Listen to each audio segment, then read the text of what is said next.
So Anton, vandag se vraag is, waarom fascineer true crime ons so? Nou, die rede hoekom ek van hierdie vraag hou is omdat amper elke dag wanneer ek op sosiale media is, van dit ergens vir my uitgooi, sielkundige sê dat jy is 'n narcis of jy is 'n psigopaat as jy gefassineer is met true crime. So toe dink ek, goed, kom ons bespreek. Miskien moet jy as die kenner, die sielkundige wat hulle so aanhaal hier, vir ons sê of dit waar is.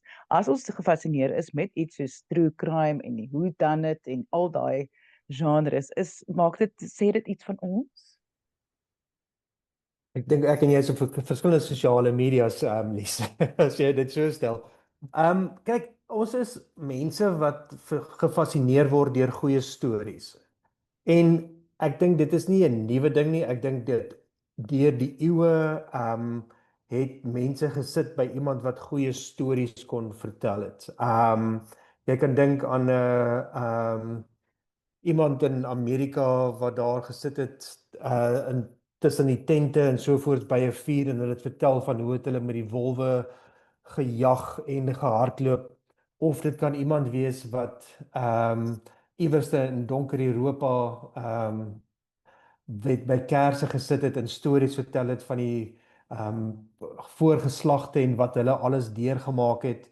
So ek dink ons word oor die algemeen baie gefassineer deur goeie stories en nie alleen goeie storievertellers nie, maar ek dink ook dan as daar nogal ietsie donkers daarin is. En true crime gee dit alles vir ons.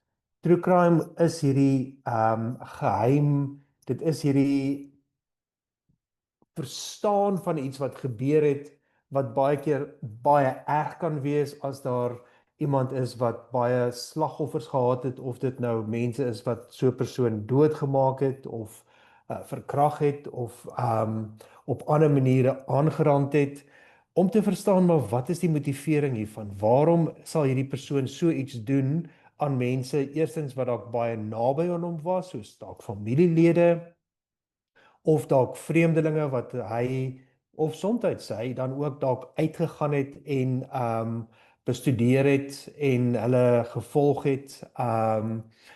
Maar dan ook is dit die vraag wie het dit gedoen? Wat is die redes daarvoor? Ek gaan spottenderwys sê, ek dink dis omdat ons nie meer spookstories het wat ons vir mekaar vertel nie.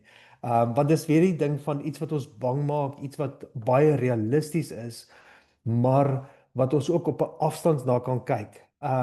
Ek dink die ander deel wat mense ook moet in gedagte hou is dat van die eerste wat is fairy tales wat die Grimm Brothers en ander geskryf het, was nogal baie donkerder as wat ons vandag in kinderboeke het of wat jy vir jou kinders sal vertel. Stories van Hansie en Grietjie byvoorbeeld of van Rooikappie. Daar was baie donkerder dele van daai stories wat daardie tyd deel was van die storie as wat ons vandag het, en dit is baie op 'n manier afgewater en baie meer vriendelik gemaak vir die tyd waarin ons nou bly. So hierdie verstaan gaan aan die een kant oor die misterie wat ons almal wil probeer oplos, en soos ons leidrade kry, begryp ons beter wie dit dalk kon doen. Maar ek dink die ander gedeelte van dit gaan ook oor moraliteit, en dit gaan oor hierdie verstaan van die menslike natuur wat ons dan soms verstaan as goed of sleg. Boosheid teen goedheid. En ook wat is die sosiale norme? Wanneer is dit wanneer iemand doen wat so erg kan wees dat dit nie alleen onwettig is nie, maar die verstaan is maar wat bring iemand, wat is hulle eie psyche, hulle eie sielkundige bestanddele, fondasie, dat hulle hierdie morele lyne so ver kan oorskry. Ek dink ek is so bly jy sê nou van die morele lyne. Dis nie net dat waarna ons kyk nie. Ek dink baie keer sal ouers bekommerd wees oor hulle kinders as hulle kinders so baie kyk, wat sê dit van my kind se morele waardes as my kind so baie hou van hierdie moord en doodslag en serial killers en al daai goede. Ek dink daar kom ook 'n morele vraag in van beskerming vir jou geliefdes om jou, dat jy wil nie hê hulle moet. Maar Andrew, kom ons vra dit sommer direk. As iemand die hele tyd true crime kyk, beteken dit hulle gaan 'n reeks moordenaar uitdraai of 'n reeks verkragter of iets. is dit 'n katalisator tot iets? Ag, dit is so onwaarskynlik, Lise. Ek dink inteendeel, ek dink daardie fascinasie is nie noodwendig 'n motivering nie. Ek dink dat die persone wat werklik so erg optree wat mense sal kan beskryf as 'n psigopaat, of 'n sosiopaat wat hierdie erge misdade pleeg, stel waarskynlik nie belang in true crime nie. Want hulle wil dalk hulle eie uniekheid uitlewe of hulle eie onderliggende psigopatologie kom so duidelik na vore in hulle eie lewens dat dit vir hulle baie meer 'n motivering is om die dinge te doen wat hulle doen as om true crime te kyk. Ek dink dit is ook waar dat ons het 'n fascinasie met dinge wat vreemd is of wat abnormaal is. Um en iemand wat op abnormale maniere optree, weet dit is net hierdie begrip in terme van maar wat is die dryfkrag? Waar het dinge verkeerd geloop in hierdie persoon se lewe? Wat het hulle gebring tot die punt wat hulle nou ander mense so wreed behandel op watter maniere dit ook al mag wees. En dit is ook nie 'n nuwe ding in die menslike geskiedenis nie. Weet ons het nog altyd deur die eeue was daar altyd persone wat rondgegaan het met iets wat hulle wou wys vir mense rondom hulle wat anderste is. 'n Vrou met 'n baard, die grootste man ooit of ek wil sê 'n klein mannetjie wat viool kan speel of wat dit ook al mag wees. So daar's 'n nuuskierigheid in terme van iets of iemand wat anders as ons is wat ons natuurlik ook aantrek. Maar ek dink ook dat ons het ook dan die ander gedeelte dan wat ook 'n belangrike rol speel en om terug te kom na jou vraag is sal dit iemand motiveer om so op te tree. Dit is ook dan dat ons ook hierdie empatie kan ervaar met die persone wat die slagoffers was in hierdie situasie, in hierdie scenario wat uitgespeel het met hulle en natuurlik ook hulle families.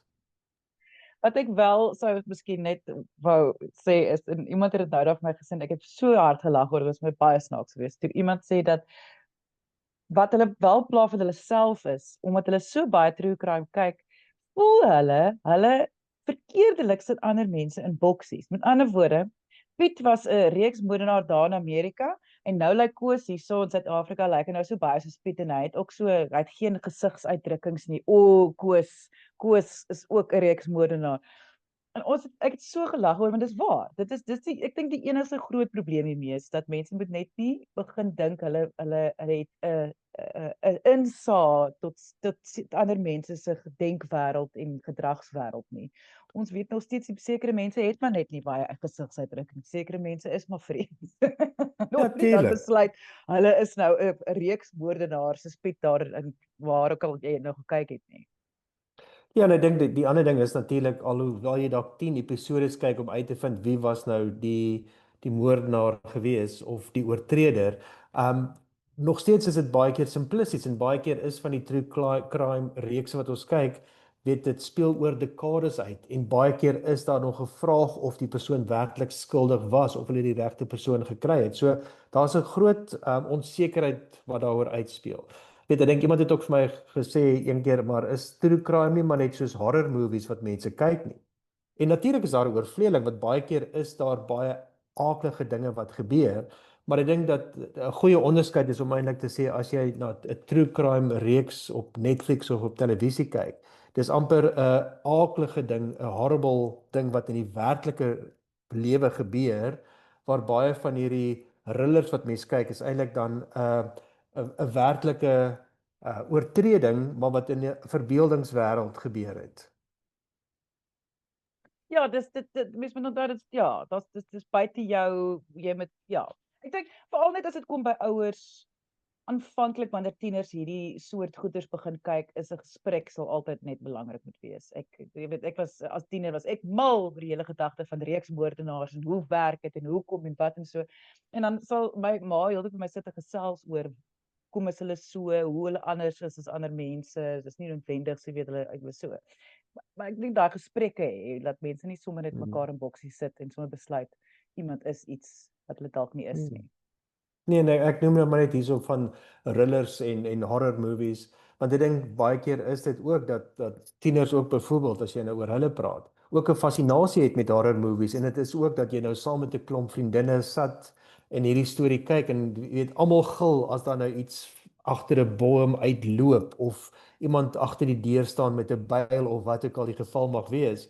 Dit beteken nie jy gaan nou ook 'n reeksmoordenaar word nie of so, maar ek dink dit is ook net om te besef dat soos ons groter word en ons sien ons begrip van moraliteit ontwikkel, is dit natuurlik ook dat in hierdie scenario's word ons eintlik uitgedaag om oordeele te werk ten opsigte van nie net wat reg of verkeerd is nie, maar ek dink ook om 'n verstaan te hê hoekom nie net ander mense sekere dinge doen nie, maar ek dink ook soms is dit belangrik om na onsself te kyk en te verstaan hoekom daar sekere goed is wat ons mag fascineer of waarom is dit dat daar sekere dinge is wat jy dalk meer empatie waar jy meer empatie kan wys teenoor ander mense en soms ook waar jy dalk 'n bietjie terugstaan en sê maar okay, maar hierdie persoon nou 'n bietjie uitkyk vir hulle self. Dit is nie dat jy enigiets slegs van iemand anders te dink en iets slegs op hulle wil toewens nie, maar ek dink ons moet ook nodig het soos jy gesê het om nie noodwendig almal anders te sien as of oortreders of slagoffers nie, maar ek dink dit is ook altyd 'n goeie spieël om na onsself te kyk om te sê wat is dit in onsself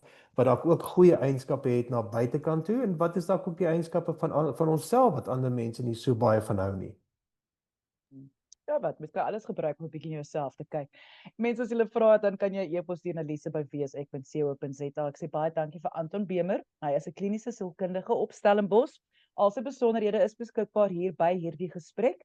Deel asseblief die gesprek. Ek dink is lekker om te luister. Is lekker vir mense om 'n bietjie te dink daaroor. En en ook vir ouers om net te besef hulle hoef nie bekommerd te wees hulle kind gaan nie noodwendig 'n reeksmoordenaar wees dan na true crime nie. En dankie dat jy gekyk het en onthou, kyk mooi na jouself.